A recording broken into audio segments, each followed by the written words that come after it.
Hola a todos, bienvenidos al episodio número 28 del podcast de Historias al Diván, analizando historias por el bien de la humanidad.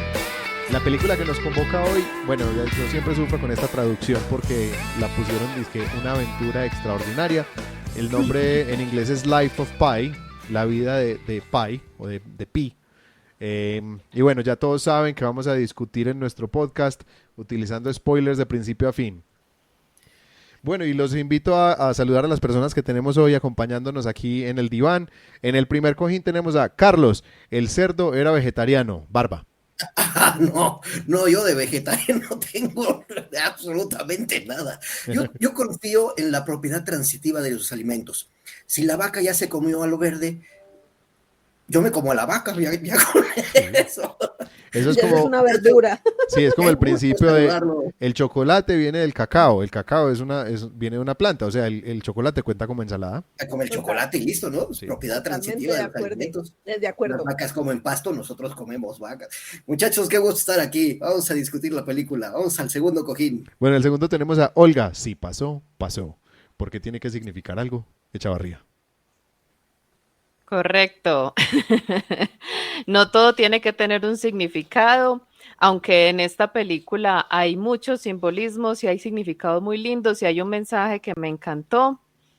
El asunto de creer o no creer, el contraponer la ciencia a la fe y bueno, tantas cosas tan chéveres que se nos plantean en esta película, sobre todo pues la cuestión fundamental, si el hombre termina o no creyendo en Dios. Disfruté muchísimo la película, la segunda vez que la veía y la disfruté tal vez más que la primera. Súper. Bueno, en el tercer cojín tenemos a Annie, el cocinero, era un hombre recursivo, Miranda. Totalmente, era muy recursivo y su risa era como la mía. Bueno, no, es un, O sea, un ¿cómo? placer. Como- Así me río yo y no estoy exagerando mucho. Bueno, no, es un placer estar acá. No había visto la película, era una deuda que tenía, pero me encantó, la amé a Richard Parker, a nuestro hermoso tigre que está ahí de fondo, y a la orangután. Para mí fueron mis pasajeros favoritos. Orange Juice, se llamaba Orange la orangután. Juice. Hermosa. Juguito de naranja. Juguito Cuando de lo naranja. mira y le dice como, ay, tu hijo, y ella mira el mar. La amé. Sí. Esa escena es muy linda, es muy triste. Pero bueno, entonces les vamos a contar sobre la película que vamos a discutir hoy. Se llama Life of Pi, la vida de Pi, o como la tradujeron aquí en Colombia, una aventura extraordinaria. Creo que ese nombre es como cuando, yo me acuerdo mucho cuando tradujeron Ghost y en español era La sombra del amor. Exacto. Uy. Ajá. Sí, yo hago mucha fuerza con las traducciones. Bueno, entonces, según IMDb, la película que vamos a discutir hoy se trata de un muchacho que sobrevive a un desastre en el mar y es lanzado a un viaje épico de aventuras y descubrimiento. Mientras está en su naufragio, pues mientras entonces todo ese proceso del naufragio, forma una conexión inesperada con otro sobreviviente, un temible tigre de Bengala. Esa fue Es demasiado lindo. Richard Parker. Llamo a ese tigre. No, a mí me encanta Richard Parker. Sí, Richard Parker. Richard Parker. Sí, yo siempre he dicho que mi gato es como un Richard Parker pequeño. Él se siente así de grande también, pues, ¿cierto? Bueno, Sí, sí, sí. falta el último cojín. Ah, Yo saqué una frase épica para ese último cojín. wow. Tenemos a Rafael, no existe grandeza sin bondad, Miranda. Oh, qué Esa lindo. frase de la película es, no No. existe grandeza sin bondad. Ya, lecciones de vida quedó lista. Ya, bueno, chao, Carlos. Dos pájaros de un tiro. Otras tres frases así, ya se acaba el podcast, listo ya. Pero no, esta película, bueno, primero que todo les quiero contar, esta película fue una recomendación de mi esposa. De hecho, ella nos dijo, por favor, miren esta película en el podcast. Y bueno, o sea, es una de sus películas favoritas. Yo tengo que decir que para mí es una de las películas que siempre me toca el corazón. La he visto ya un montón de veces y cada vez que la veo me llega por muchísimas razones. Es una película que se ganó 4 Óscares y muchísimos premios más, pues por fuera de los Óscares. Se ganó el premio a Mejor Director para Ang Lee, se ganó el premio a Mejor Cinematografía, Mejor Banda Sonora y Mejores Efectos Visuales. Entonces, bueno, ¿qué les parece si empezamos hoy con las narrativas y lenguajes de esta película? Wow. Bueno, me tocó abrir con lo más denso, pero lo más bien logrado. Porque este hombre supo, bueno, utilizó un recurso que se usa mucho también en literatura y que me parece que bien manejado es buenísimo y es empezar por el final. Entonces, de entrada, ya sabemos que este hombre sobrevivió a su travesía por el océano y a todas las desgracias. Y queremos saber cómo fue que llegó a donde está, cómo llegó a vivir a Canadá y cómo fue que sobrevivió a semejante cosa. Entonces ya de entrada crea como esa tensión, crea como ese interés en el espectador. Y ese me parece un recurso muy efectivo y muy bien manejado en esta película. Todos los lenguajes a los que uno pudiera acudir. Esta es otra película como una de la que ya habíamos hablado alguna vez, en la que solamente faltan los olores. Pero la fotografía de esta película es para uno quedarse, o sea, absolutamente pasmado. Por ahí leí que la habían criticado porque muchas de esas cosas no se hicieron pues en una locación real, pero yo digo que esa es la belleza de esta película, o sea, que todas las tomas son tan cuidadosamente elaboradas que son cosas que no se hubieran podido lograr en un escenario real. O sea, si él se va para el mar y con todas las condiciones, que no sabe si va a ser solo, si va, en fin, hubiera sido, pues no le hubiera aportado tanto. Hay unas tomas muy buenas.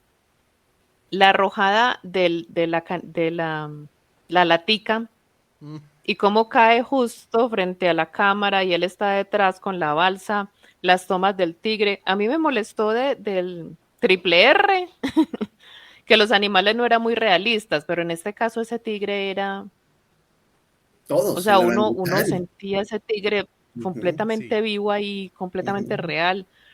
Me encantó, o sea, la fotografía de esta película es magistral. La música, que desafortunadamente no hay ningún tema como, yo no sé, ustedes saben más de música que yo. La música me gustó, me pareció adecuada, apropiada para cada escena. Em, Sin embargo, no hay ninguna canción como así que uno diga, esta es la canción de esta película, como pasa con Interestelar. Uno Ujú. escucha esa musiquita de Interestelar y ahí mismo se le vienen todas las imágenes de la película y uno siente como esa emoción otra vez. Pienso que es lo único que le hizo falta. Pero la manera como se cuenta la historia, la manera como narra el señor, cómo se intercalan, eso fue otra cosa que me encantó de del manejo del lenguaje del narrativo en esta película, que se intercalaban y se traslapaban las escenas, que para pasar de él nadando en el océano al mismo personaje ya adulto en su cocina, hay como un solapamiento y uno lo ve pasar por detrás nadando mientras el señor está aquí conversando con el escritor. Hay muchos recursos narrativos muy, muy bien manejados en esta película. Me encantó cómo está contada. Uno no se da cuenta de que el tiempo está pasando, uno está totalmente inmerso en la trama. Em, la actuación me pareció muy buena de este chico. ¿Qué más tengo que decir yo de narrativas? La fotografía, los recursos como los flashbacks también están muy bien manejados. ¿Cómo se llama? El desplazamiento entre los planos temporales y espaciales es magistral, las transiciones. No, realmente es una buena historia, muy bien contada. Y yo pienso que esta película, a diferencia de otras que hemos visto, sí se acaba cuando se tiene que acabar y uno sabe, cuando él llega a la costa, uno sabe que ahí no se acabó, uno sabe que todavía falta un poquito más. Y cuando finalmente, porque tiene unas frases magistrales, yo solamente escribí una, pero esa conclusión, recuerden que esto es con spoilers totales, eh, cuando él cuenta la otra versión de la historia, que es una versión triste, que es una versión oscura, que si la película hubiera contado esa historia, pues no tendría la belleza que tiene, y le dice al hombre ateo cuál de las dos prefiere, y él le dice que prefiere la historia del tigre, él le dice, bueno, pasa lo mismo con Dios, ¿verdad? Pues eh, ni la ciencia ni la religión pueden explicar exactamente, precisamente cómo surgió la vida, pero la versión, digamos, que tiene que ver con un Dios, con una inteligencia superior, con un plan divino, es mucho más agradable que la que da la ciencia. Eso, pues, cuando llegaron a ese punto, yo dije, ahora sí, se acabó la película. Y es cuando se tenía que acabar. A mí me encantó cómo estaba contada, el uso de los lenguajes, de los diferentes lenguajes pues, que intervienen en el cine, me pareció magistral en esta película. Ya.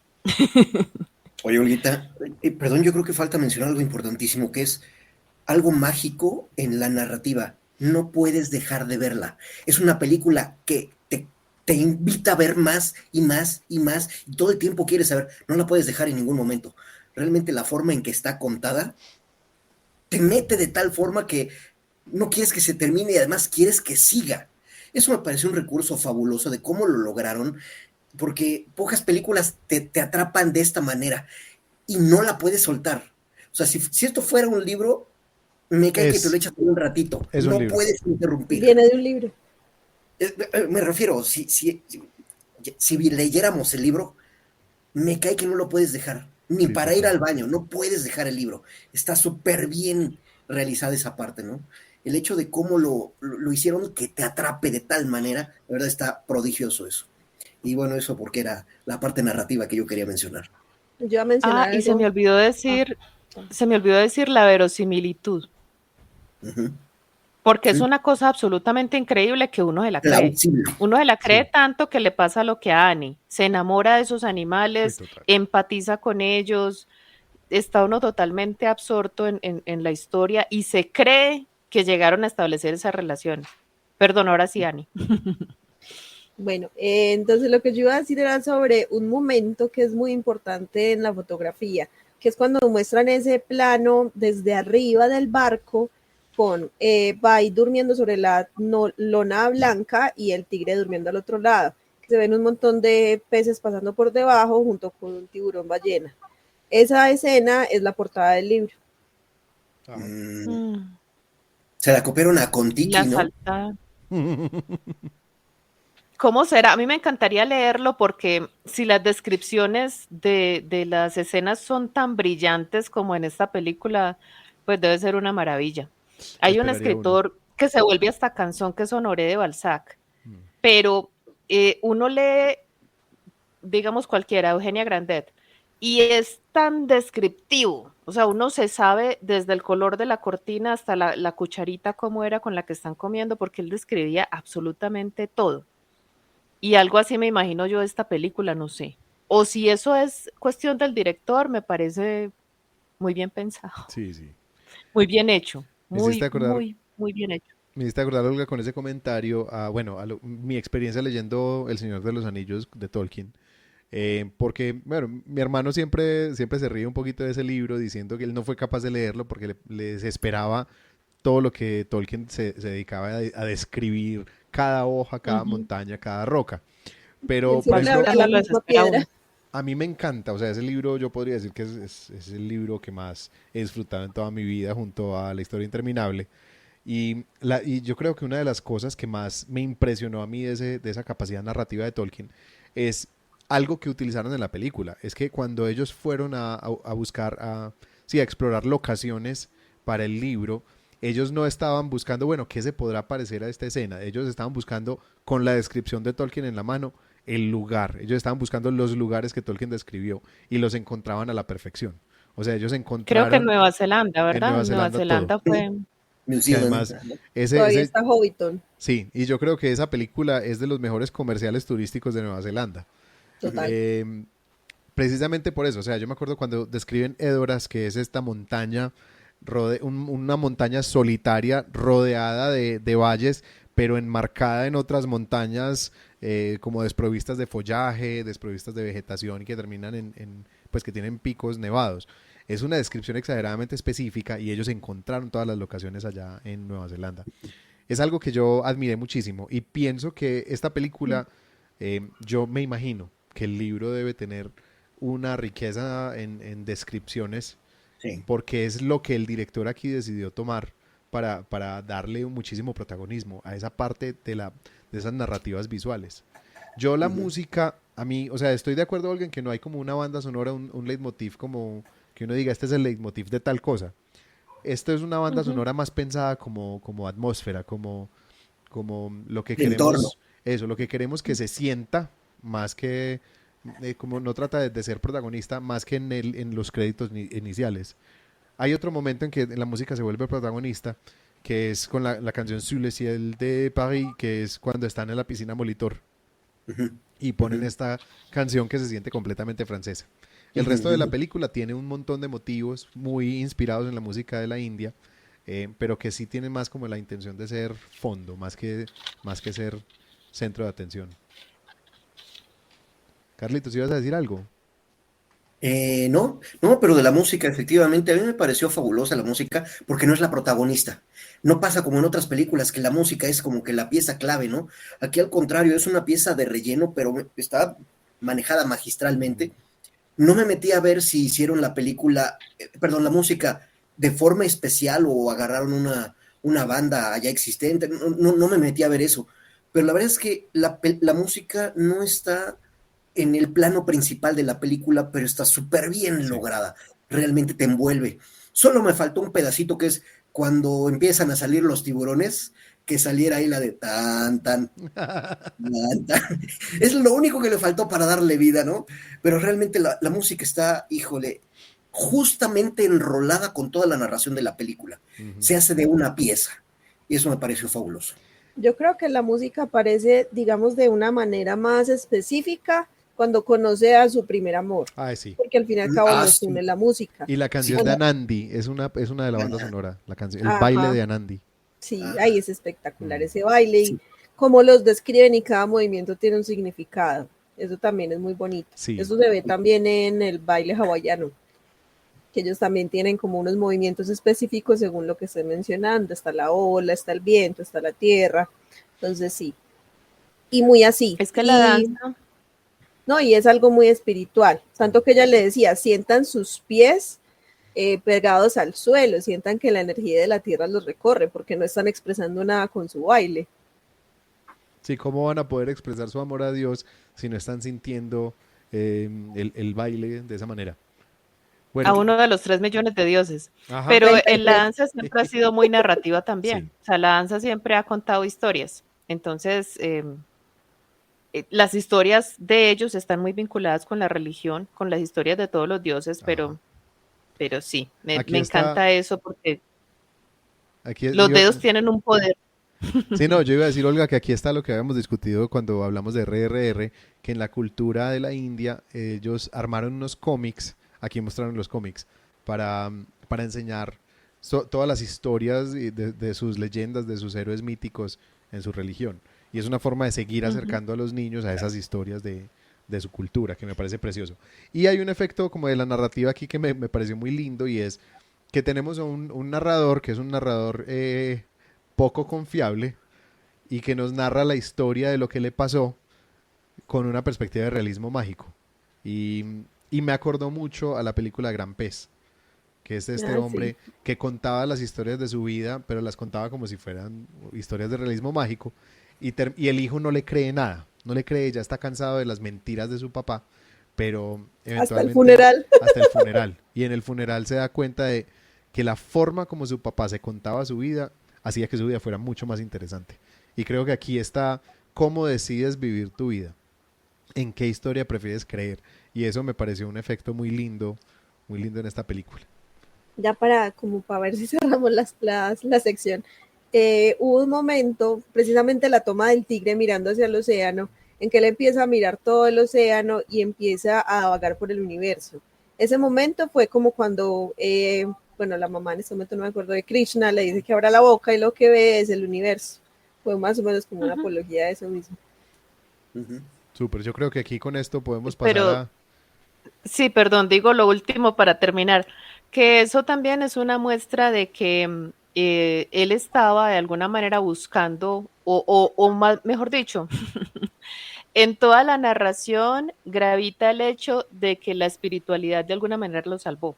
Sí. De que ese sumergirse en el universo, esa clase de abstracción le sirvió para esas horas muertas en el océano, le sirvió para sobrellevar momentos de tedio muy, muy grandes. Sí. Y la magistralidad en la narración de este director es eso, sabernos llevar movimiento a momentos muy tediosos, con la superposición de tomas, el cuadernito por acá, la cara de él por acá, muy bien manejado. Ya, no digo nada más. No, sí, pero pues Uy, completamente de acuerdo. Olguita, yo me quedé con una duda en narrativas.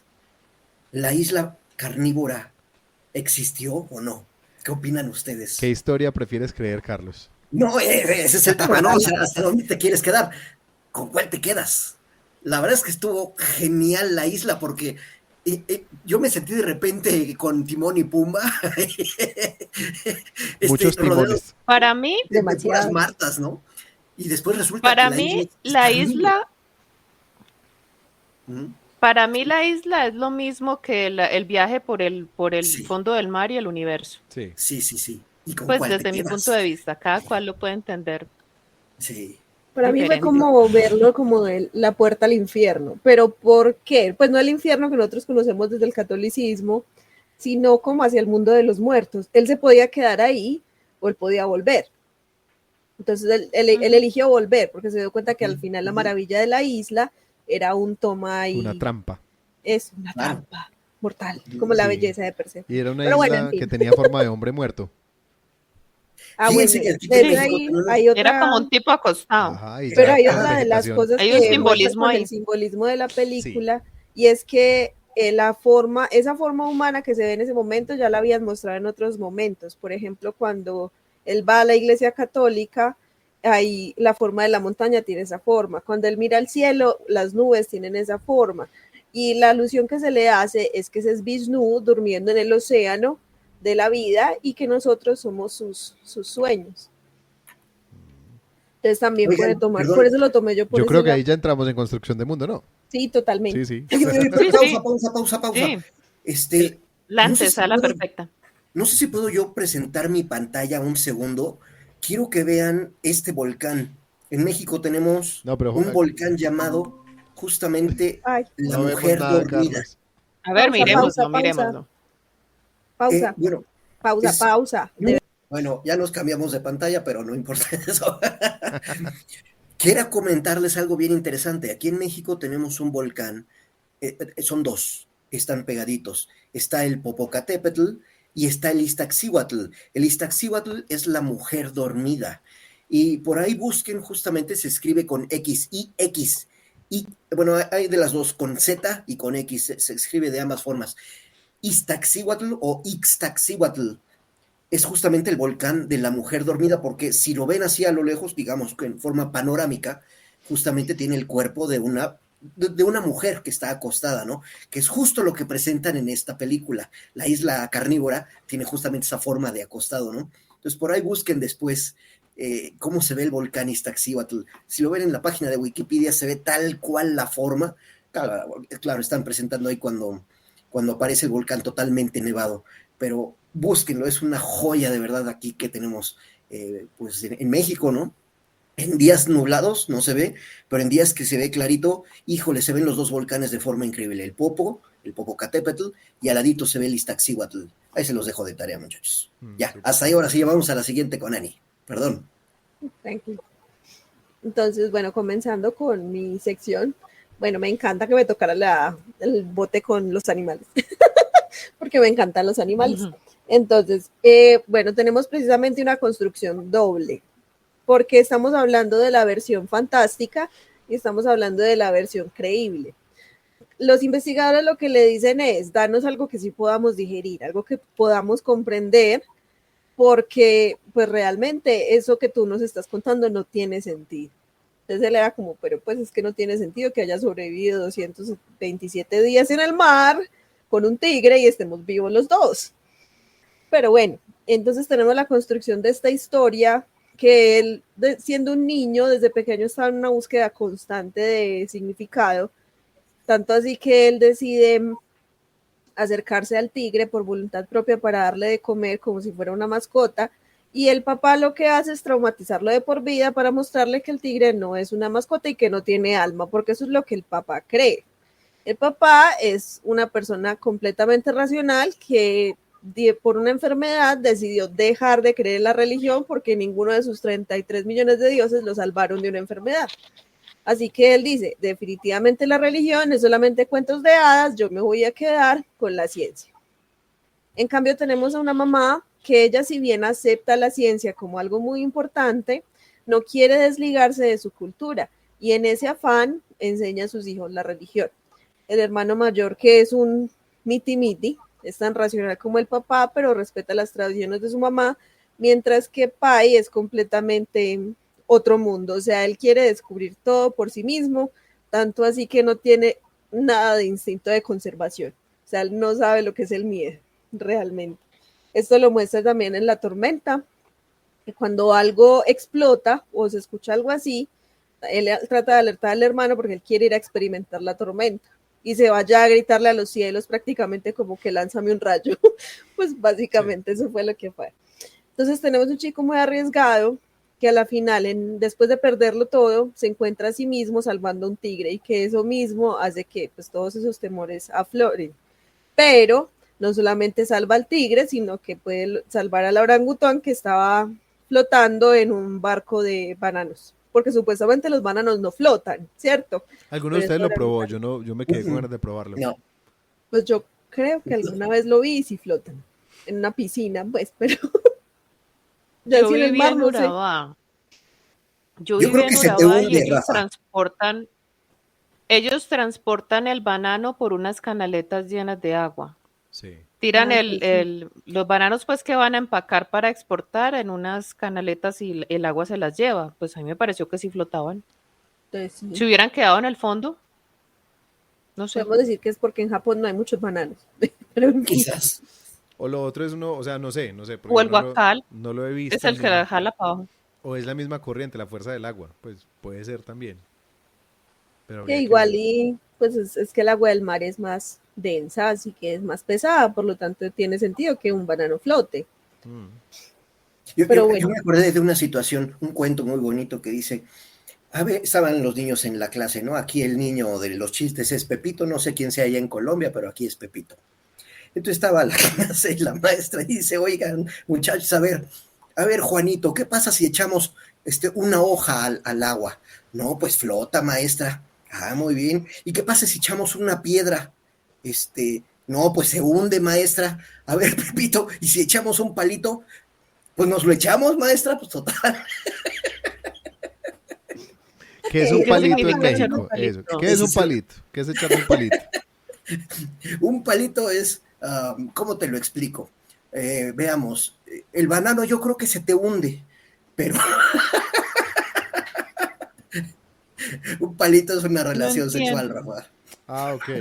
Ahora sí. Entonces la maestra le dice, si echamos un palito, pues nos lo echamos, maestra, faltaba más. Bueno, aquí dice que sí flotan. Ya encontré por qué. Que fin. sí flotan. Yay, pues ya sabemos que el japonés no tenía ni idea. Sí, no tenía razón. Entonces llegó el orangután flotando en su barco de bananos. Y aparece la hiena que casualmente estaba ahí y dice, bueno, ya era lo suficientemente malo tener un tigre a bordo, ahora tenemos un tigre y una hiena. Y las hienas son carroñeros, son más desesperados, son más salvajes que un tigre. Un tigre es un poco más inteligente, caza cuando debe, la hiena, digamos que no. Entonces, precisamente por eso, pues ya era lo suficientemente malo. Incluso el tigre no molestó a nadie hasta que, digamos que se cansó de la hiena y la atacó. Pues casi que fue eso porque ya estaba amenazando su territorio. Y tenemos a esa tripulación interespecial, porque es entre especies, interespecial. Sí, wow. Y bueno, vemos cómo se van desarrollando ciertos roles incluso en esa situación tan particular. Tenemos a la orangután protectora, que a la final por eso la llama su madre, en la segunda historia que inventa. Tenemos a la cebra, que en este caso era el marinero, ajá, pero que se había roto una pierna, en ese caso una pata, y el cocinero, que era la hiena, y el tigre era Pai. porque al fin y al cabo él era el defensor del barco. Ambos eran el defensor del barco, lo que pasa es que en diferentes momentos de cumplir su rol. Porque al fin y al cabo el tigre nunca los atacó simplemente porque sí. Llegó el momento, pero él nunca los atacó porque sí, y solo se comió a la hiena. Bueno, está esa parte de lo de la construcción de la tripulación, de cómo a pesar de que son animales, tú crees realmente en los roles que cada uno interpreta. Así como Pai es el navegante, pues cada uno tiene su rol y tú te lo crees. También está el simbolismo con las cosas que son como supernaturales, sobrenaturales, perdón. Cuando el tigre está mirando el océano, que como dije, me encanta esa toma, llega un momento en que se traslapa con Pai, porque ahí muestran al final, el director llega a la conclusión, el escritor, de que él es el tigre. Entonces traslapan a Pai con el tigre y ambos están mirando el océano, mencionando que realmente son el mismo. Cuando él le decía al papá que él veía que el tigre tenía un espíritu, están mostrando que él y el tigre tenían una conexión, tal vez una conexión espiritual, algo que para las personas de un plano terrenal no tendría sentido, pero para él tenía sentido. Está como siempre presente la parte de la mitología, cuando hacen lo del simbolismo de la isla que mencioné, lo de Vishnu, durmiendo en el océano infinito del universo y nosotros siendo los sueños de él, que por eso la isla es un oasis, porque durante el día es una cosa, pero durante la noche otra. Mostrando que así, digamos que todo tiene siempre dos caras. Nada es del todo bueno, ni nada es del todo malo. La isla lo que daba, lo quitaba también. Así que por eso era que estaba como ese equilibrio. Para los orientales el equilibrio es muy importante. Ah, y algo muy interesante, el nombre de Richard Parker tiene un origen muy particular. El Richard Parker viene de una de las obras de Allan Poe, su única novela, si no estoy mal, donde él habla sobre unos marinos que naufragaron y había un joven grumete que se llamaba Richard Parker y era uno de los sobrevivientes. Entonces, entre los 4 sobrevivientes, lo que hicieron fue hacer una rifa de cuál de los 4 se iba a sacrificar para que los otros lo pudieran comer y sobrevivir. Perdió Richard Parker, que era el grumete joven, y se lo comieron y pues sobrevivieron.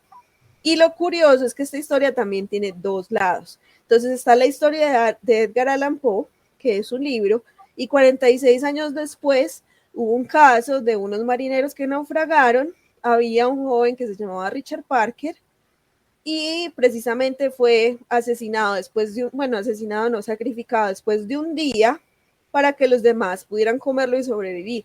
Cuando rescataron a la tripulación fue sometida a juicio, pero ese juicio fue muy controversial porque, claro, estaba el hecho de la supervivencia, estaba el hecho del canibalismo, estaba el hecho de que sacrificaran al más joven de todos y no pues a uno un poquito más viejo. Estaban como todas esas cosas. Entonces se dice que esa novela fue profética, precisamente porque habló de todas esas situaciones. Y bueno, hay cositas también muy interesantes. Por ejemplo, el nombre del barco, que es Simsum, en hebreo quiere decir contracción de Dios.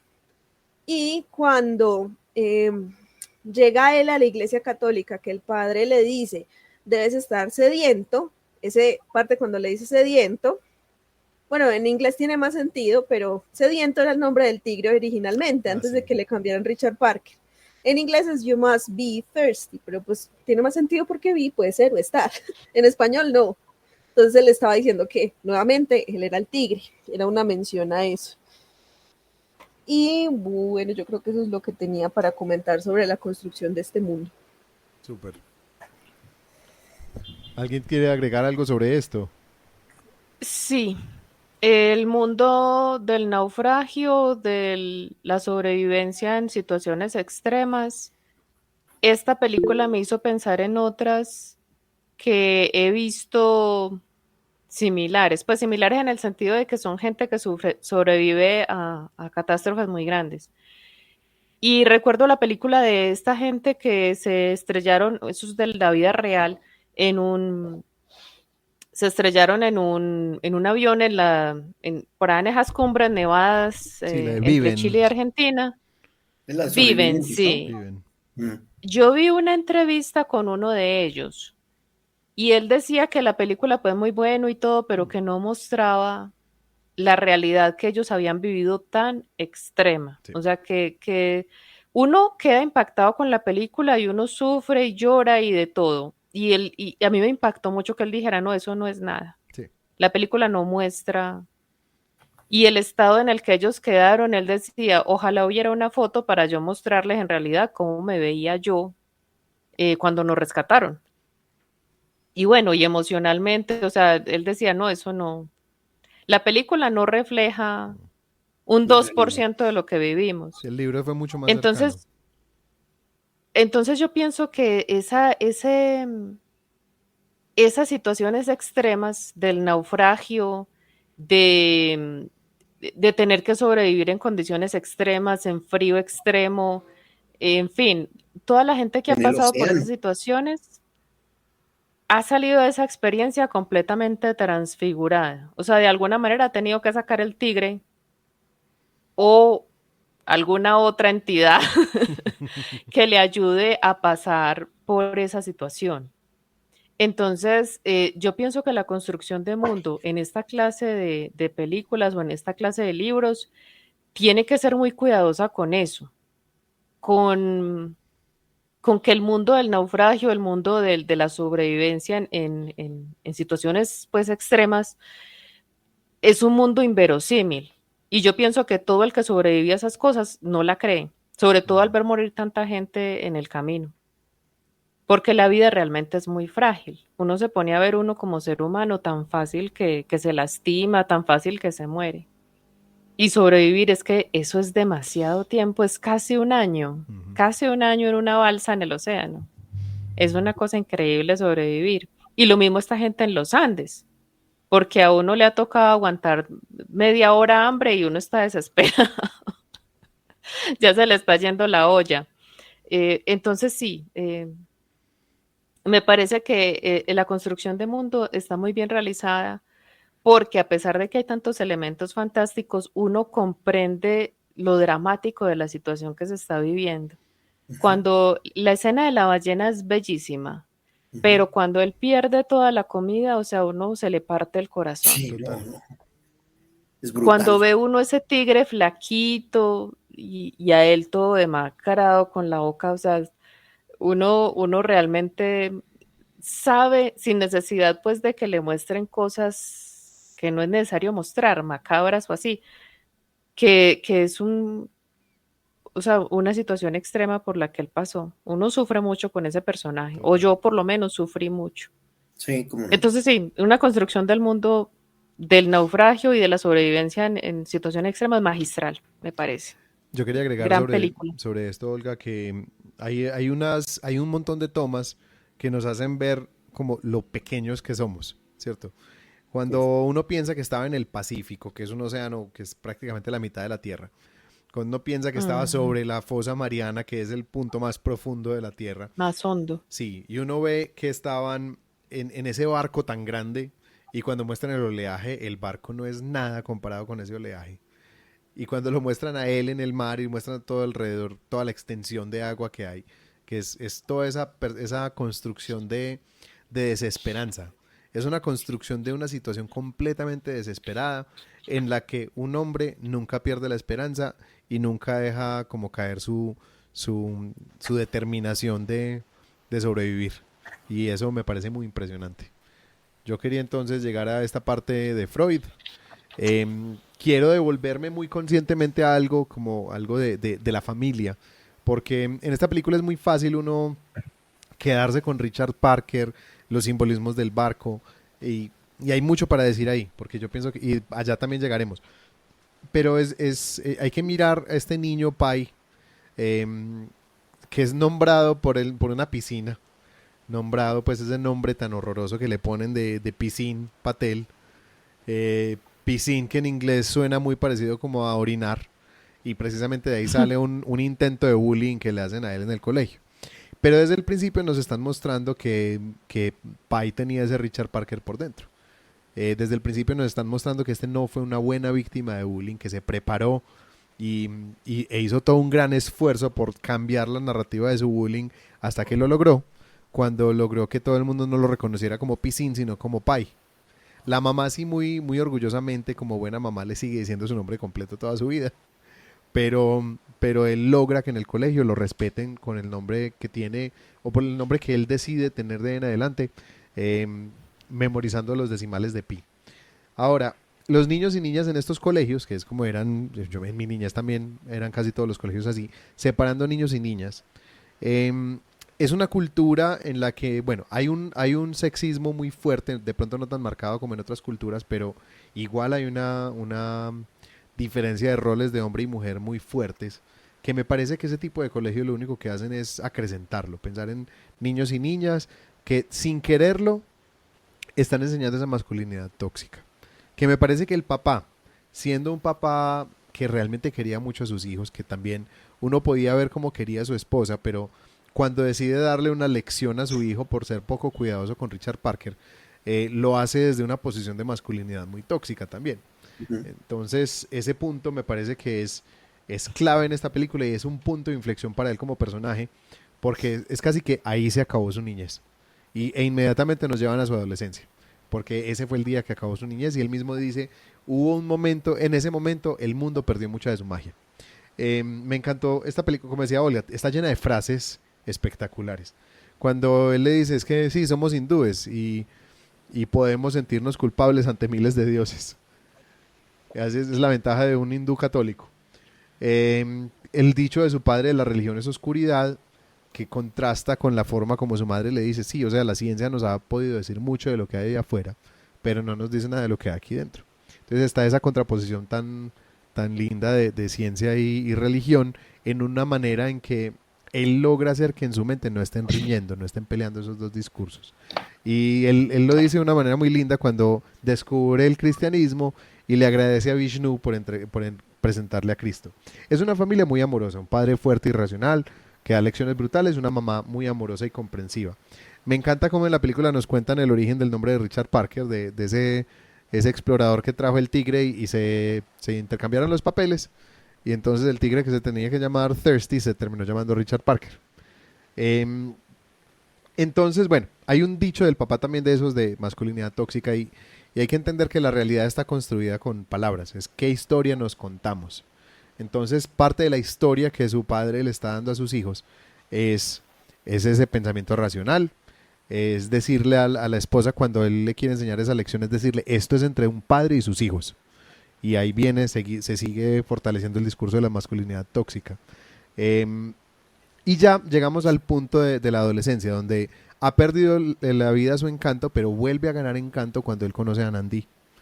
Y él, a diferencia de las películas japonesas que hemos visto, no se le acerca a ella con torpeza. De hecho, me parece que el acercamiento es un acercamiento que la impresiona. Que él le dice, entendí lo que estabas bailando, pero quiero entender este movimiento. Y a ella eso le llama la atención y termina armándose un lazo ahí especial, que es un lazo completamente truncado, que me da mucho pesar como esa historia se queda en lo platónico para siempre porque no tienen forma de recuperarla. Bueno, entonces ya aquí voy a empezar a llegar a la parte del barco, porque cuando llegan al barco uno ve que Pai sale de su camarote después de que tienen esa confrontación tan fea con el cocinero. Cocinero. Sí, que es un tipo desagradable, muy Un recursivo, cerdo. desagradable, pero bueno, es interesante ver a Gerard Depardieu haciendo un papel así. Ay, sí. Sí, es casi que bueno, lo invitamos un fin de semana y él grabó sus escenas ese fin de semana. Pero sí, pues de pronto es amigo del director o alguna cosa así. Pero entonces tenemos un adolescente que sale y tiene una fascinación con el peligro. Y esto es directamente de lo que diría Freud de ese impulso al tánatos. Es un muchacho que sale casi que a retar a los dioses, golpéame con un rayo, es retando a la muerte. Y es ese impulso tanático de él. Me gustó que el naufragio ocurre muy rápido.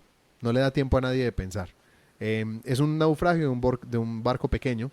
Entonces es lógico que también se parte y se hunda más rápido. En Titanic el naufragio duró 45 minutos. Y era también por el tamaño del barco, por las características del choque. Pero este naufragio así me parece que fue muy realista porque el barco se inundó muy rápido. Y vemos a un muchacho que pierde a toda su familia en unos segundos. Pierde a su familia, pierde a los animales, pierde su contacto con la India.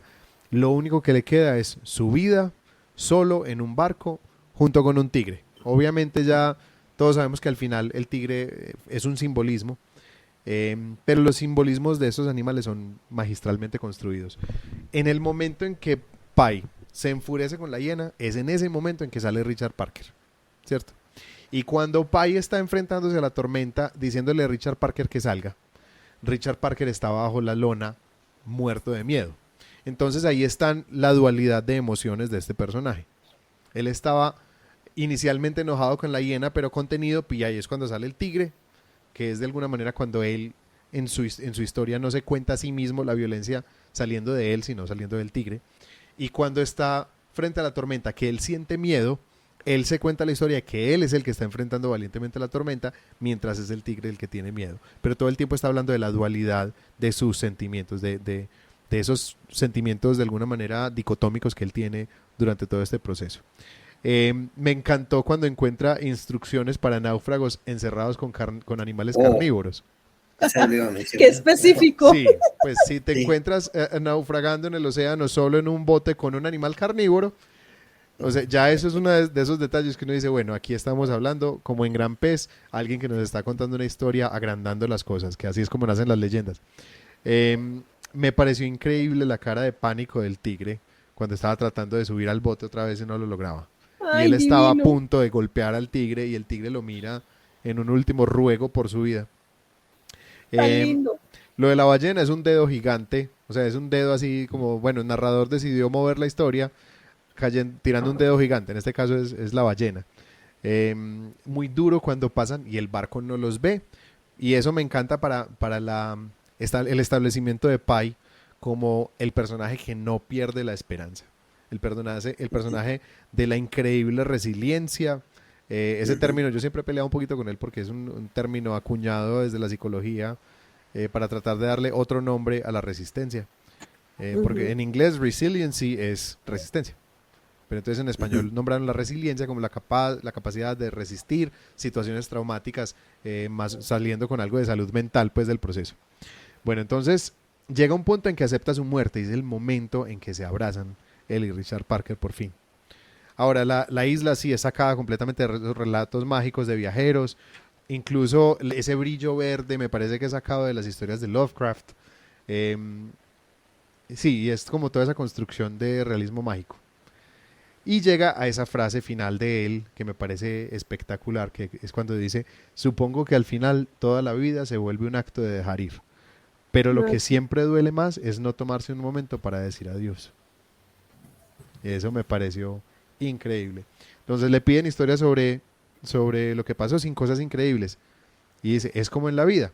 Y ahí de nuevo vuelvo a nombrar la historia interminable, y es que cuando esas fantasías él las cuenta, para el mundo adulto son mentiras. Y hay una gran diferencia entre fantasía y mentira.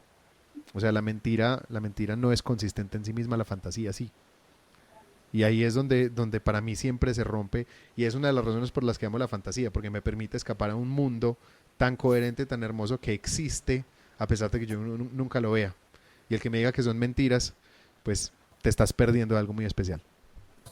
Entonces sí, esto es como de nuevo, hay muchas cosas y me toca brincar de una cosa a otra, pero desde Freud yo pienso que los simbolismos, la forma como él le da a los animales a cada uno un rol o sea, cada animal está representando a alguien de esa vida, que el cocinero es un carroñero, que el budista es una cebra, es un animal herbívoro que se parte una pierna, y la mamá es esta orangután que tenía un miquito que perdió ahí, y es como su madre que también perdió a uno de sus hijos y estaba ahí tratando de protegerlo a él.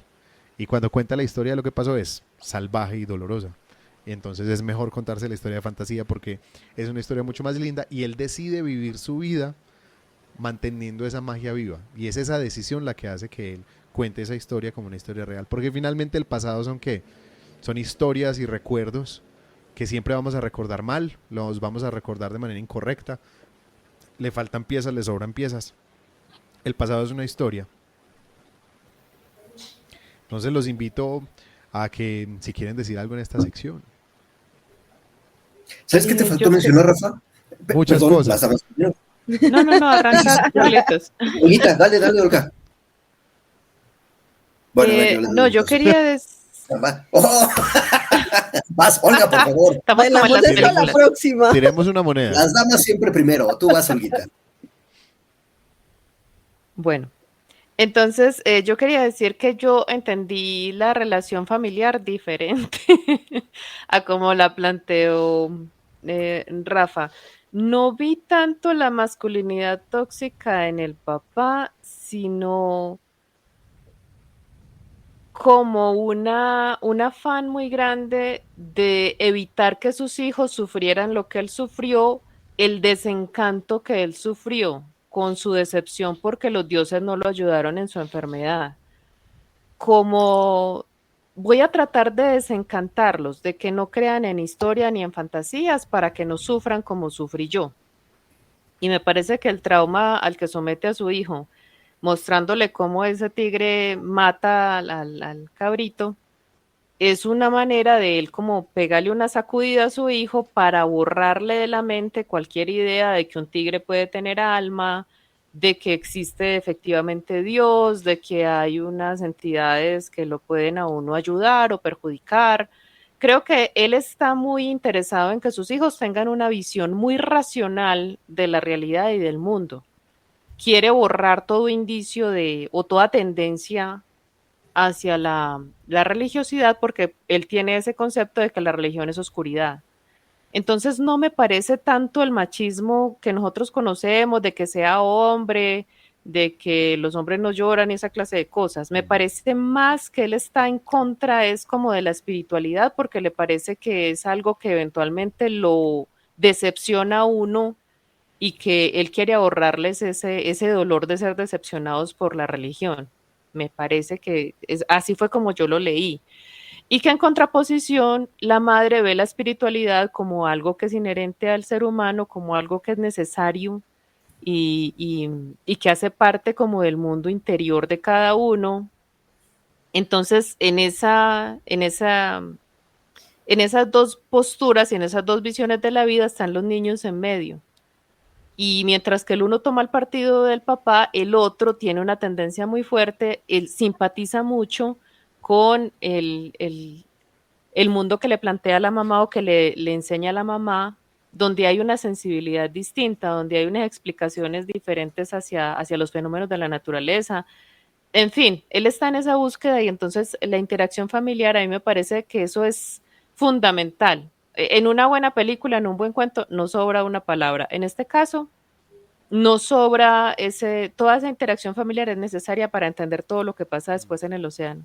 Si eso no estuviera, lo que ocurre después no se sentiría tan fuerte, o sea, no habría un mensaje tan intenso, porque durante toda la travesía están esas dos posturas de alguna manera en él, y yo creo que eso nos pasa a todos, los que hemos crecido con los dos papás, que la visión del uno y la del otro están permanentemente ahí. Uno oye la voz de la mamá en muchas ocasiones con las cosas que le ha dicho y se identifica en ocasiones actuando como actuaba el papá, en fin. Entonces, yo lo vi así, la cuestión freudiana Yo y creo, la Olga, que madre. no riñe para nada. Pues porque es que, a ver, o sea, yo pienso que lo más fuerte y lo que define al papá no es la masculinidad tóxica.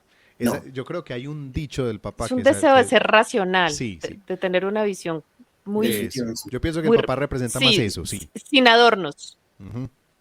Pero, perdón, lo último, cuando Pi está triste, cuando está melancólico, cuando se siente solo, siempre hay una necesidad de la mamá. A mí me conmovió mucho cuando la vio por allá en las estrellas, cuando en ese viaje por el universo Sí. al final está la mamá, está esa. Entonces, yo pienso que eso es algo muy bonito de esa cuestión freudiana, que la mamá para todos nosotros representa como un refugio, un lugar seguro. Y todos queremos refugiarnos ahí cuando estamos mal. Sí, sí. Ya. Yo pienso que el asunto de la masculinidad tóxica es más en Ahora el sí, Carlos. colegio. Yo pienso que es más en el colegio. En la casa, sencillamente es un momento que el papá casi que calla a la mamá. No, déjeme, esto es entre un padre y sus hijos. Ese es un momento como de, bueno, mujer, no se meta en esto, que esto es de hombres. Y ese es el momento de masculinidad tóxica, pero es un momento. O sea, el papá no creo que sea definido por esa masculinidad tóxica, es apenas un dicho que tiene. Yo de hecho pensaría que el papá tiene un amor absoluto por sus hijos, Sí. porque independiente de cómo presentan la historia, él está pensando justamente en el progreso, él está pensando en cómo va a sacar adelante a su familia.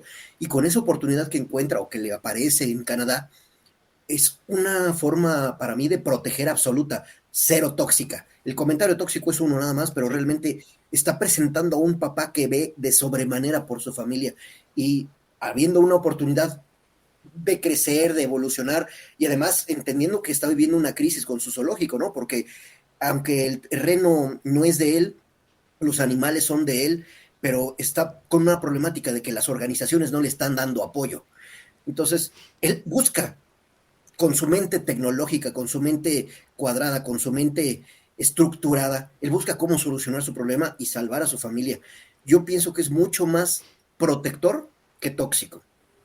Pero bueno, eso es respecto al papá.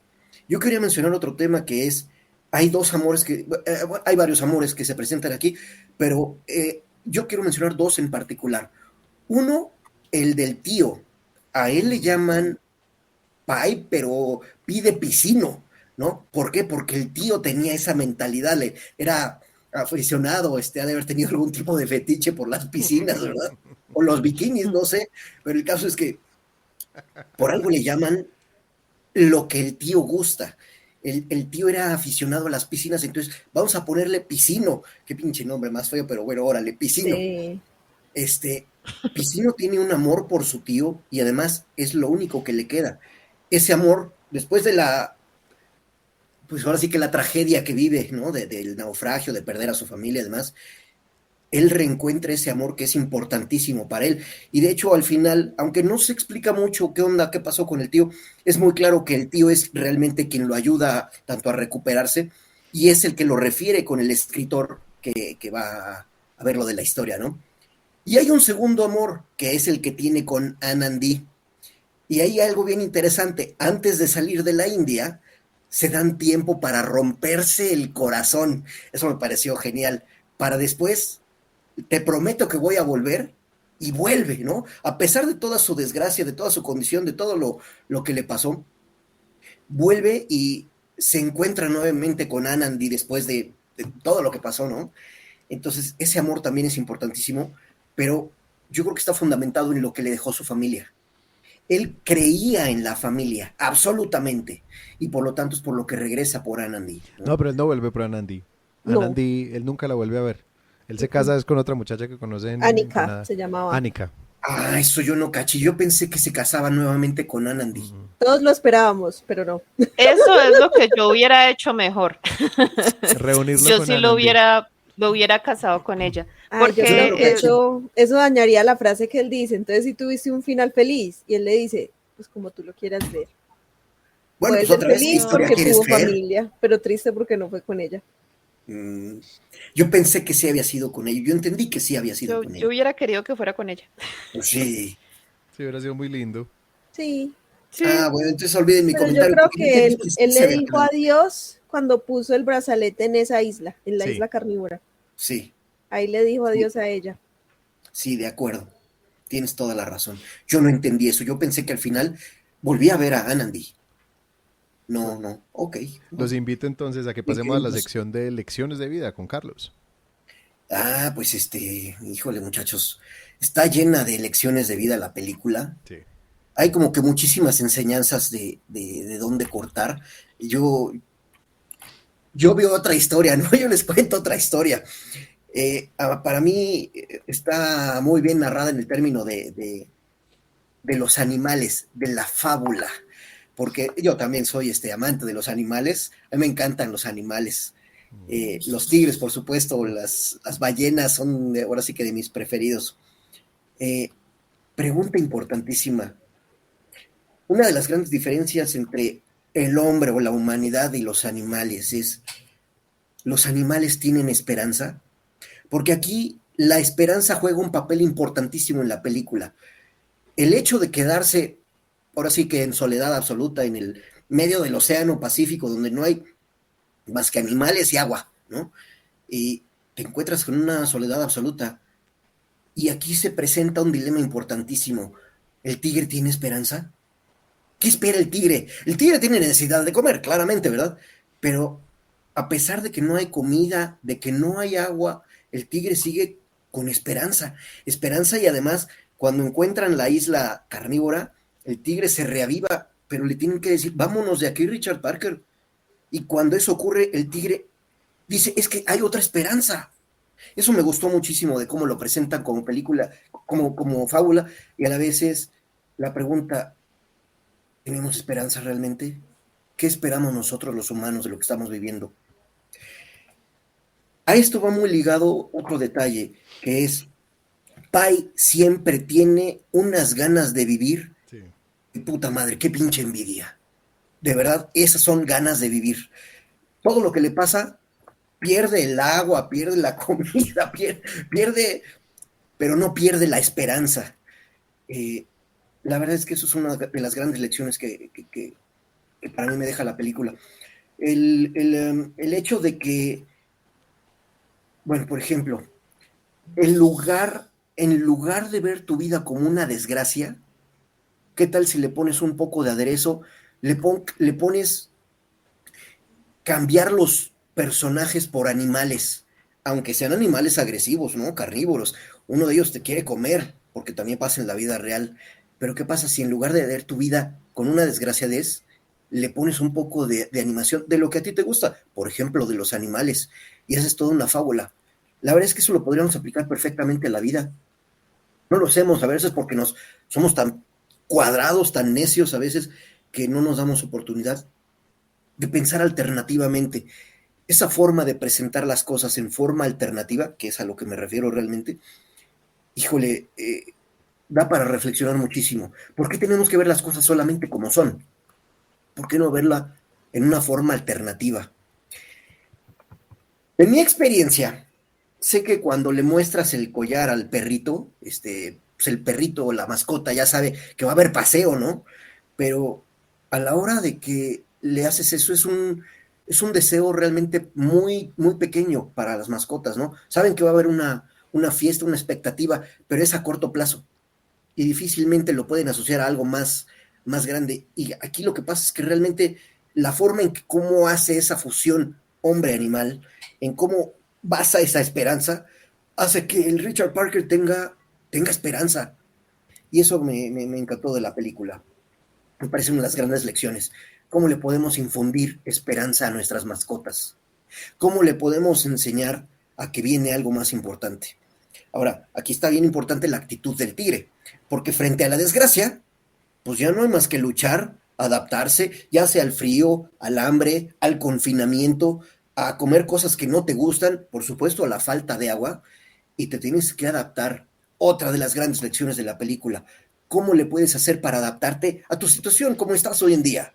Con crisis económica, con un gobierno que nomás no te ayuda, con todas las problemáticas que le quieras decir, la inseguridad, de verdad, toda la problemática. ¿Cómo le podríamos hacer nosotros para poder adaptarnos? Ahí tenemos pendiente de las películas, es ver la forma del agua.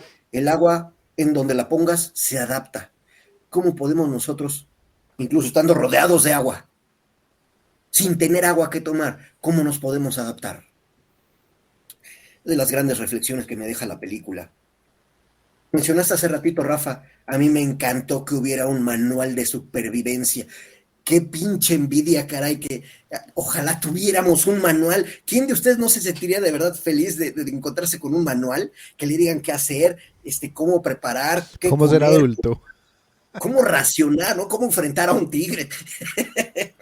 Porque sin agua potable no se puede vivir. ¿Cómo le hacen para guardar agua? Ojalá tuviéramos un manual de ese calibre que nos diera esas cosas en la vida. Cuando te pregunten qué pasó, diles que se te olvidó. Esa es, creo que, la lección más fuerte que me deja la película. Di que no te acuerdas, di que te vino la amnesia, te vino un golpe de calor y se te olvidó. Evita meterte en complicaciones. Como decía Rafa, la mentira no tiene congruencia, ¿no? Aquí todo tiene congruencia. ¿Por qué? Porque en algún momento podríamos decir que hasta finge demencia. Demencia y puede ser que se le olvidaron las cosas, ¿no? Amnesia y demencia. Nadie puede forzar a que te acuerdes de una amnesia, entonces cuando alguien no te crea, mejor dile que no te acuerdas. Y es totalmente plausible esa situación. Muchachos, lección de vida, cuando te toque vivir con un tigre, no trates de domarlo, hay que entrenarlo. Híjole, está rudo el reto porque los tigres existen en la vida real, los tenemos aquí al lado todo el tiempo, es tu jefe, es tu cliente, es la persona que te está exigiendo y te va a comer. Y la competencia, por ejemplo, en el tema de los negocios, la competencia nunca es amable. ¿Cómo le hacemos para controlar, para domar, para entrenar a nuestra competencia? ¿Y cómo le hacemos nosotros en términos de cómo controlar nuestra propia persona para poder lidiar y vivir con esa situación? Ahí no tenían opción. El tigre tenía que convivir con Pai y Pai tenía que convivir con el tigre. No era opcional. Así pasa en la vida real. ¿Cómo le hacemos para encontrar ese balance, para encontrar esa combinación? La forma en que lo hace Pai, francamente, es fabuloso, ¿no? Y bueno, hay muchísimas lecciones. Para mí la lección más importante es, ¿qué quieres creer? De todas las historias que te pasan en la vida, de todo lo que le pasó a Pai, por supuesto. De los que estamos como escuchas, como auditores, ¿no? Los que van a ver lo del seguro. ¿Qué historia quieres creer? Esa es la reflexión que yo me quedo de memoria. Listo, muchachos. Para mí, Carlos, ahí estás hablando también de la mía. Para mí la lección más grande es qué historia te cuentas sobre tu vida. Es ¿Sí? y qué tanta fantasía le vas a meter a tu vida. Qué tanto, o sea, para mí un principio fundamental de cómo vivir ha sido siempre, trata de vivir de una vida que cuando llegues a tu vejez y si tienes nietos a tu alrededor, tú les puedas contar la historia de tu vida y tus nietos digan, uy, abuelo, qué historia. Uh-huh. Uh-huh. Perdón, yo quiero mencionar la mía, que es muy cortica y es la frase que dice él muy al principio, que la fe es una casa con muchas habitaciones. Pues cuando él le dice, entonces eres hindú y católico y musulmán, y él dice, sí, ¿por qué no? Entonces la próxima vas a ser judío, es que sí, estoy estudiando la cábala. Pues, como mencionando, pues ya él le enseñaron a creer en 33 millones de dioses, porque no puede creer en 33 millones de dioses más uno. Mencionando también esa apertura que tienen sobre todo las religiones asiáticas con respecto a las otras religiones. Hay religiones que intentan negar todo otro tipo de Dios, que eso fue lo que pasó con nuestra colonización. A nuestros ancestros les quitaron todos sus dioses para ponerlos en solamente uno. En cambio ellos dicen, pues sí, es que ustedes tienen su Dios, nosotros tenemos un montón de dioses más para explicar de otro montón de maneras el universo, pero ni el tuyo ni el mío son mejores, o sea, simplemente son diferentes. Tanto así que para él esa fascinación con Cristo. Así que para mí esa es como mi lección de vida. Yo quería mencionar, de pronto para continuar con la idea de Annie, que aunque fueran tres religiones, era el mismo Dios. Entonces yo pienso que desde el punto de vista de él, que le plantearon la religión desde dioses a los que se les rinde, digamos, un culto, él decía Alá, y el Dios pues de los judíos y el Dios del cristianismo vienen siendo el mismo. Entonces estoy adorando al mismo Dios de tres maneras diferentes, pero él estaba simplemente buscando una aproximación a él. A mí la lección de vida que me deja esta película, pues muy válido todo lo que ustedes han mencionado. Esa frase que mencionó Annie es una de las que más me gustó, que la fe es una casa con muchas habitaciones, porque es cierto. Porque en mi familia pues son muy católicos, pero a pesar de que nos criaron así, nosotros no practicamos la religión de la misma manera en que ellos lo hacen. Entonces yo pienso que cada cual hace una elaboración propia de esa espiritualidad que le transmitieron y la incorpora a su vida de una manera muy particular. De alguna forma, todos nos contamos también la historia del tigre. Yo pienso que para mí la lección más grande que esta película le deja a uno es ese tigre que todos tenemos, cómo uno puede o uno está en esa dualidad permanente. Dentro de uno mismo está el propio enemigo y a veces hay que luchar contra ese enemigo que tenemos adentro. Dentro de uno mismo están, digamos, ciertos razonamientos, ciertas actitudes que lo pueden destruir a uno.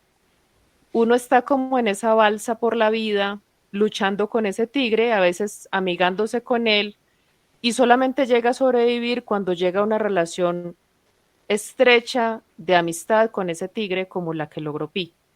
Cuando esos demonios internos que uno tiene, uno llega a ese punto en el que listo, vamos para adelante los dos y tenemos un objetivo común que es sobrevivir. Porque yo pienso que a muchas personas, y uno a veces lo ve el tigre ahí que le está destruyendo, les gana el tigre. Y hay personas que se entregan. El episodio de la isla a mí me parece que es ese punto, no sé, los que hemos estado en situaciones muy duras en la vida, hemos llegado a ese punto, como a un borde de un abismo, donde uno dice, me tiro o me devuelvo. O sea, hay ocasiones en las que uno se siente sin fuerzas y quisiera abandonarse a la fatalidad y dejarse, ¿cierto?, destruir por la situación en la que está.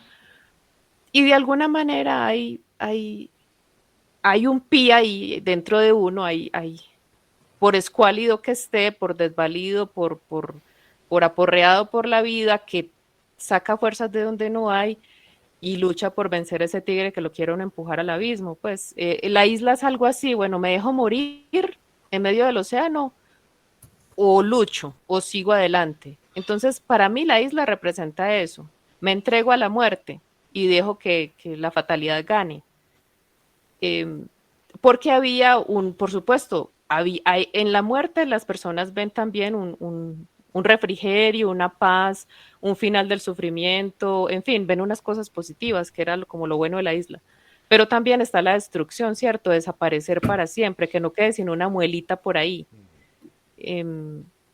Entonces yo pienso que esa es como la lección principal que yo extraigo y cómo lo que lo salvó a él, aparte pues del deseo de vivir, fue esa espiritualidad que él había cultivado durante tanto tiempo.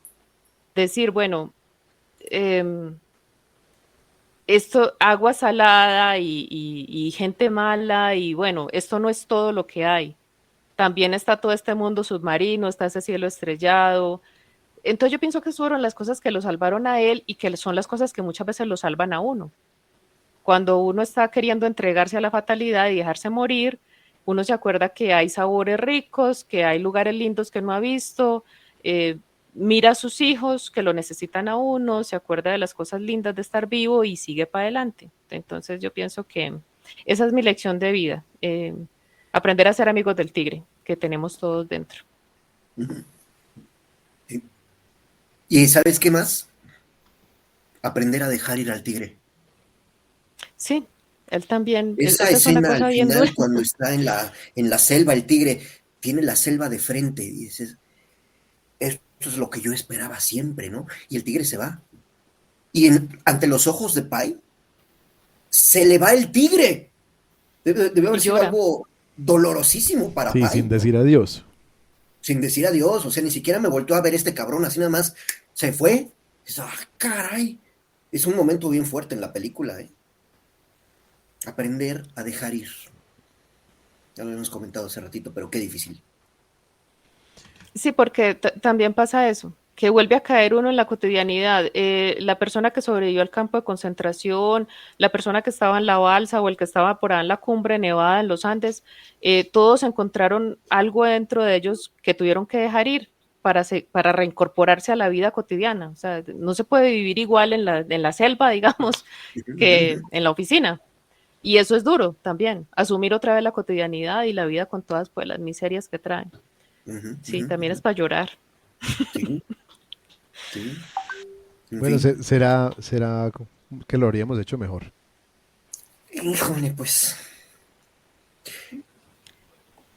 Yo me quedé ahorita decepcionado. Que... Ay, perdón, Ani, perdón.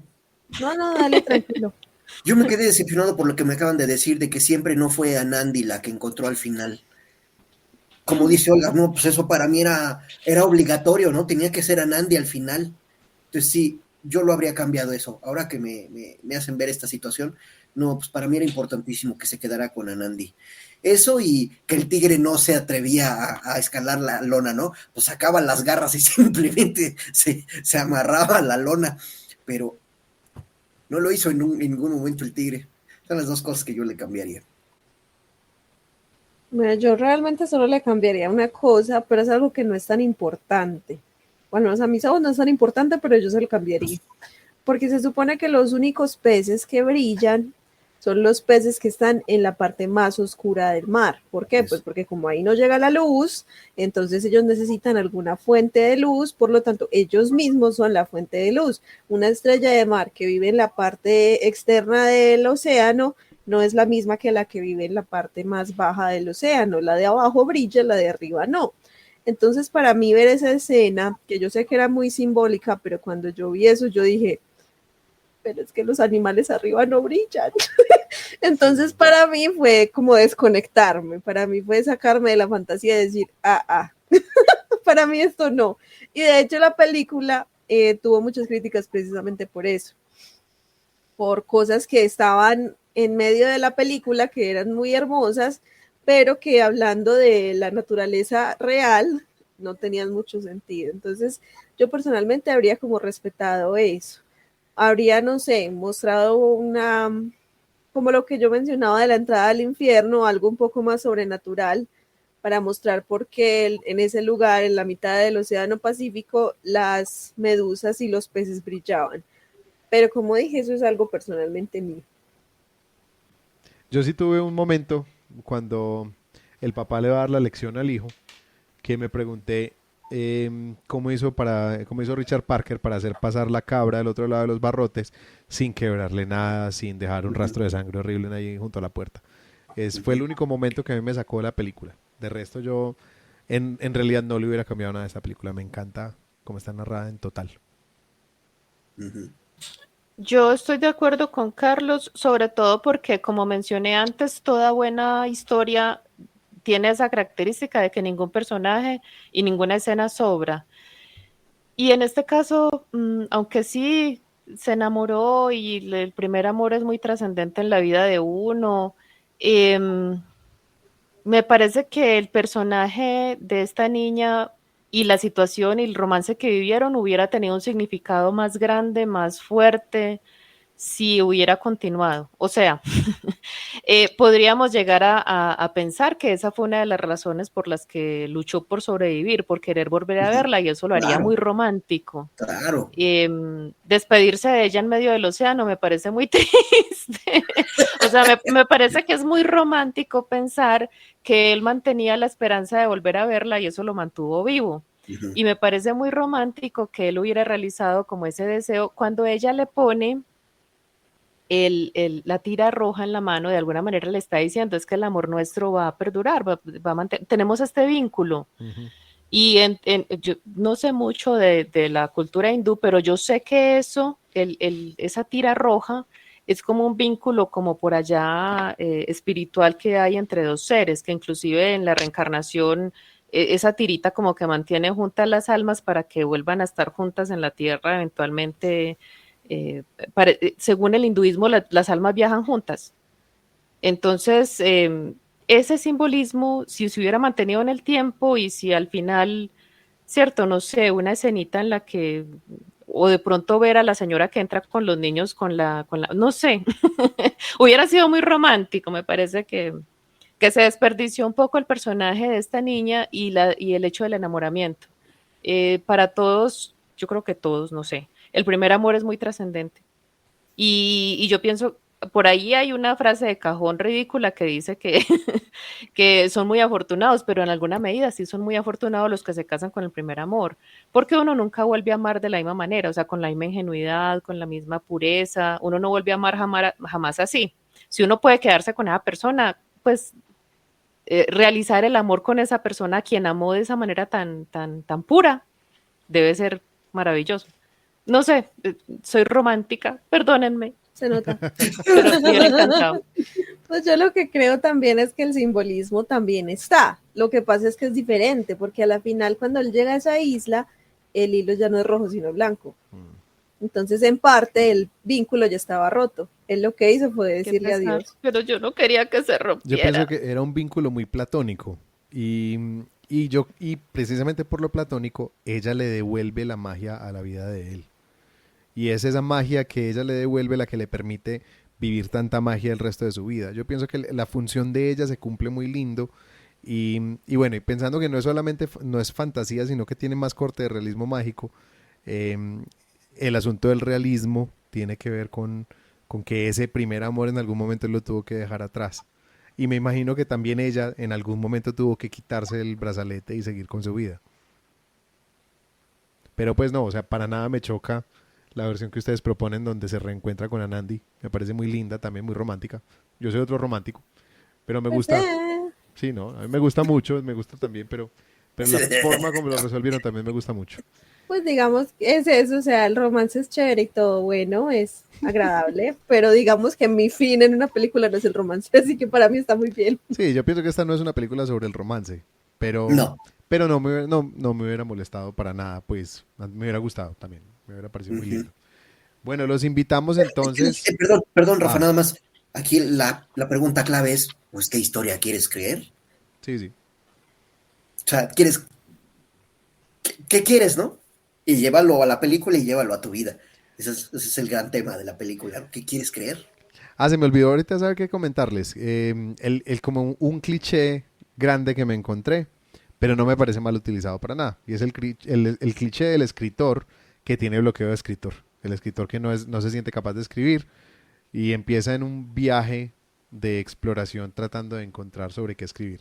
Me gusta cómo está utilizado porque nos da pie para toda esta historia. O sea, y este escritor realmente es un personaje, es el que escucha. No tiene otro rol en esta historia, es el que escucha la historia, es el interlocutor. Entonces, que él esté bloqueado y venga a escuchar la historia, pues me parece algo lindo. Y como de nuevo, o sea, es un cliché encontrar el escritor bloqueado, el escritor que no sabe qué escribir, pero no está mal utilizado, me parece que está bien utilizado en esta película. Pero de alguna manera, Rafa, es muy real. Sí, completamente. Absolutamente. Siempre que la gente sabe que uno escribe, dice, usted tiene que escribir la historia mía, escriba Ajá. la historia de mi tío, Ujú, vea, le ujú, cuento la historia de mi primo. Y ujú, Gabriel García Márquez pagaba. En algún momento él conseguía personas o buscaba personas que le contaran historias. Y tengo entendido que algunas de las historias que él escribió eh, en el cuento de los 12 cuentos, en el libro de los 12 cuentos peregrinos, eran historias que le contaron. Vea, súper. Entonces sí hay algo de realidad ahí, de que No, claro. los escritores están en permanente caza de historias y que la gente gratuitamente le trae a uno la historia de la abuelita, la mamá. De hecho, mi suegra me dice que escriba la historia. Y sabes que No, y también uno es lo muy cierto que experimenta. nosotros, perdón, Rafa, adelante. No, que uno lo experimenta, ese mismo bloqueo. O sea, Sí, a eso el voy, escritor con bloqueo no es una cosa rara. tal cual. O sea, nosotros cuatro escritores ciertamente hemos tenido un bloqueo tal cual. Sí, Y no totalmente. sabemos ni siquiera, y además necesitamos alguna fuente de inspiración. No necesariamente que vayamos a contar esa historia, pero eso puede ser uno de los grandes disparadores para poder darle continuidad a lo que estamos haciendo, porque a veces el bloqueo no te permite, mientras no te llegue la inspiración, no hay nada, ¿no? Y a veces lo que necesitas es exactamente eso, una fuente de inspiración. Una investigación, ver una historia en el momento Algo. adecuado, Sí, claro. sí. O tomar nota de una idea que se te ocurrió en el peor momento posible. Y Encontrar cuando no cómo traías ni tomar nota. lápiz ni papel, ¿no? Sí, Uh-huh. Sí, así es. no, está muy bien. Bueno, entonces yo creo que ya podemos llegar al final de nuestro episodio. Los invitamos entonces a seguirnos en las redes. Los invitamos a escuchar nuestro próximo episodio que va a ser sobre la película El último maestro del aire. Airbender. The Last Airbender, basada, o sea, esta es la versión con personas en la caricatura de Nickelodeon llamada Avatar, el último maestro del aire. The Last Airbender. Avatar, The Last Airbender. O No la es leyenda de Aang en español. la leyenda de Aang. No es Avatar de los azules, es el otro Avatar. Es una serie animada que mucha gente pensaba que era realmente un anime, pero realmente no lo es producida por Nickelodeon. Y la película, digamos que tiene muchísimos detractores. Entre ellos La estoy yo. la película es en la que está este muchacho de Slumdog Millionaire. Sí, Sí, Sí, él está ahí, Dev Patel. Y el de Crepúsculo. Y el muchacho de Crepúsculo que caminaba con contenido en sus pantalones. Él también. El que parecía poposeado. Ese también Ese está ahí. mero. Él hace de Ese mero. Sokka en esta película. Es Y un bueno, personaje que debería ser el payaso de la sí, película. debería ser muy gracioso, pero fracasa estrepitosamente. Bueno, Ah, pero solo no. una Pero, aclaración. sí, La animación es coreana. sí, la animación es coreana. ¿Ah, sí? O sea, esta historia es escrita en Nickelodeon, pero eran comisionados unos animadores coreanos para encargarse de la animación de la serie. Pero es una serie escrita y dirigida y bueno, todo en Nickelodeon. Bueno, ya yo contaré más de lo que sé. Eso, ya Pero en hablaremos el mucho capítulo. más, porque esta es una serie, la serie animada es una serie que yo adoro y bueno, entonces esa comparación siempre hace que sea, siempre digamos que le da un cariz distinto a la película. Entonces, bueno, no, hablemos de nuestras redes y los esperamos en el próximo episodio. Empecemos hoy con Olga. Olga Chavarría, escritora, es mi fanpage de Facebook, en Instagram y en TikTok es el mismo usuario. Estoy en Wattpad y me pueden encontrar en olgachavarría.com. Bueno, sigamos con las redes semipermanentes de Ani. Que siguen siendo semipermanentes. Ana Isabel Miranda Chavarría en Facebook y Aranía 28 en Instagram. Bueno, entonces sigamos con Carlos. Bueno, por el momento también las mías siguen siendo las mismas, entonces estoy disponible en cabarsal.com, ahí encuentras ligas para todos. Y Rafa, Bueno, a mí me encuentran también por ahora y creo que por mucho tiempo más en facebook.com/Miranda Historias, en Instagram como Raf Miranda Mus. A nuestro podcast lo pueden encontrar en nuestra página web www.historiasaldivan.com y también nos pueden seguir en Instagram como historias.divan, en Facebook como historias.al.divan. Nos pueden escribir al correo historiasdivan@gmail.com. Nuestro próximo episodio será entonces esta película que les acabamos de contar, El último maestro del aire. Podrán encontrar todo el tiempo links en esa página en www.historiasaldivan.com, links a todos los servicios de podcast donde nos pueden encontrar. Esperamos que nos sigan, que se suscriban. con nuestros episodios. Sí, en YouTube también estamos. Háganle clic a la campanita, compartan, porque sabemos que mucha gente también está buscando este tipo de conversaciones. Entonces, no se queden ustedes solitos con los episodios, compártanlos con la gente que ustedes creen que les puede interesar.